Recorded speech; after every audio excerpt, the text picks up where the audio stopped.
Buen día. Creo que en estos momentos aquí me dicen que pasamos de 10.000.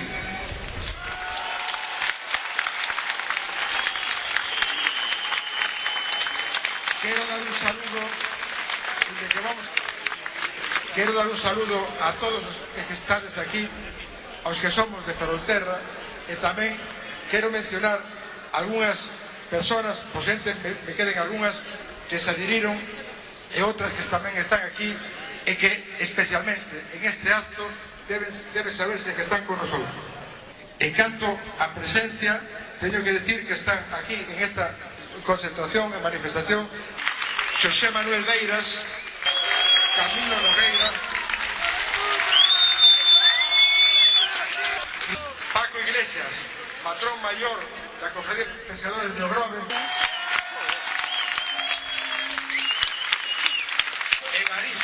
Evaristo, patrón mayor da Cofradía de Pescadores